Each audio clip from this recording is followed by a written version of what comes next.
Thanks for joining us today for Off Key. My name is Allie Branjord. I'm here with my co-host Shannon Brunet, and today we're interviewing Brian the Snowman Powers, or as I like to call him, the Snow Chicken. Today we will be talking about Snowman's adventures in teaching land. So Allie, why don't you start us off? You asked most of the questions and get us kind of kicked off. So okay. It's up to you. As a music recording technology instructor, what is the biggest misconception that students have when coming into class for the first time? It kind of depends on how long they've been there. For me, I've had some from the beginning and then some toward the end, you know what I mean? And but in every class when they get in, there's always that mystique of, wow, this is going to be the funnest thing I've ever done, because music is a blast. What we do is a blast. But I think the biggest misconception is that it's not a lot of work. And they see us having fun, they see us relaxing, recording stuff. But once you have a certain comfortable level with your craft, you can do that. And when they get in and do it, it's stressful. They're all yelling at each other. Things aren't working. They don't sound good. They get upset. Just they kind of think it's going to be easy, and then they realize that there's a ton of work to this. Yeah, and that it's not brainless. When they watch us doing it and we're doing it with them, it seems so easy, and it seems like we don't have to think about it. But a lot of it is just it's been so practiced and so honed that you can relax and you do your job and you have a good time doing it. But they see that atmosphere and they hear their friends talking about, they see the rock star life, and that's what they think they're getting into. But especially when you're behind the glass, it is not the rock star life. You are, very busy, and it's a lot of work, and it takes a lot of work to get to a point where you're comfortable enough to have fun with it. I think that's the biggest, misunderstanding that I've seen so far. So let's say Bob comes up to you. Bob wants to learn Pro Tools in one day. Bob wants to learn Pro Tools in one day, and he thinks he can learn it all and be as good as you are in one day. What do you tell Bob? What do you say? Yeah, Bob's one of those guys who just went to the store and he's played guitar for 20 years, and now he's getting Pro Tools because he wants to become a producer and do all that kind of stuff. So he went to Guitar Center, got Pro Tools, and he calls you up and says, "Hey, can you come over? Show me how to use this." We love Bob. Hi, Bob. What's interesting is that depending on the level at which they want to operate, there is a lot you can do pretty quick. Like, for example, a guy like Bob, let's say he's a player and already has a little bit of an ear for what he wants. You know what I mean? You can actually take Bob and say, okay, here's a shortcut for recording. You do this, and you're set up like this. And he may not even necessarily need to know how or why his setup works, but just that it works. And you can give him the record button and let him do what he does. I think one of the biggest things in that instance is to get that person immediately recording something. Whether they can edit it or not is almost not even important at that point. Yeah. Now, if you have someone who comes in who thinks they can get it all really quick, like that, and understand the whole thing because they're smart, if they are really smart, they will quickly discover that it is not that easy, and that's not the case. But I've had a few students come in, and they've been using Reason, let's say, for, their whole whatever life they've had so far, and they come in going, "Oh, I got this stuff, I got it." And the first day you show them something, they're like, "I didn't know how to do that."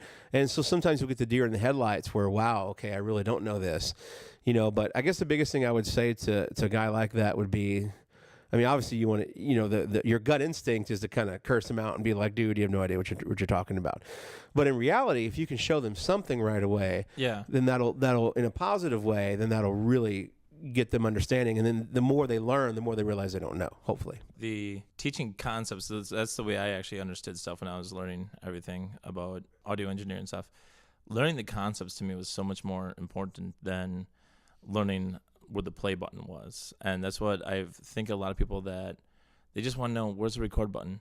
How do I plug this in? And they don't really take time to learn how to use EQs, compressors, all these different things, and learn how to use just the gear, both software and hardware, that makes it sound pro quality. And I think that's one of those concepts that people have to kind of learn. Well, I think a lot of people do that because they already think they know what they're doing. Like, a lot of kids walk in there and they already think that since they've recorded like 2 shitty bands that they're already really good at this. So I think that's why they don't spend time with that sort of thing, because they don't realize that they suck.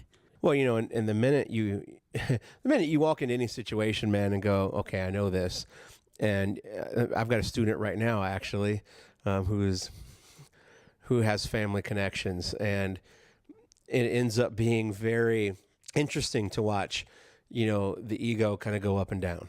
You know what I mean? With, oh, I know what's going on. I've seen all this before, and then, oh wait, I have no idea what I'm doing, all at the same time. Yeah, exactly. Like that's what I'm saying. People think they already know what they're doing, and they don't. But we're also in the music industry here, and the word ego goes along with every single one of us. Pretty much. Except me. Yeah, right. There's a fine line between ego and confidence, and people don't know where to separate that. You can be confident without being an asshole. Yeah, but I'm confident and I'm an asshole. Yeah, but that's just because you're Shannon. I just think the asshole part's fun. I'm just a diva. There's a little bit of difference in that. Snow is a huge diva for those of you at home who don't know him. Yeah. He got the diva award. Many times. Consecutively. And it doesn't mean I'm a jerk. It doesn't mean I'm Absolutely not. confident. It just means that I need my chicken and I need it cooked at 375 degrees and I need it right now.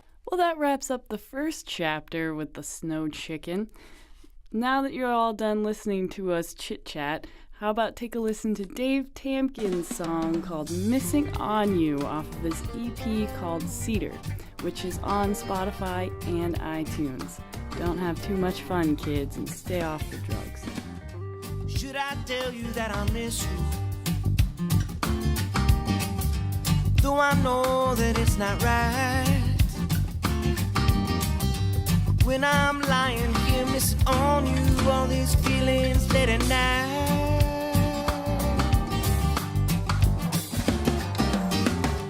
I can try calling, despite of what you like. I left you there, hanging on the one at both. I know you're right.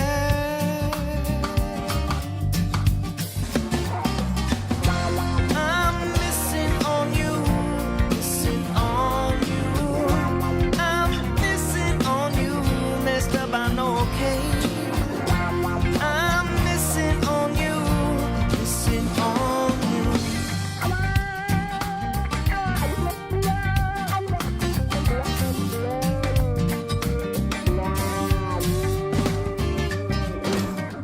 I thought love, my religion. It's not what I believe they say. In the end, a tug of war. You wear red, I wear gray.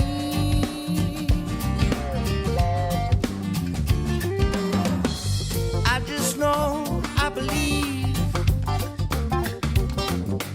in you and smile away. I remember each moment I'll never forget. I swear I pray.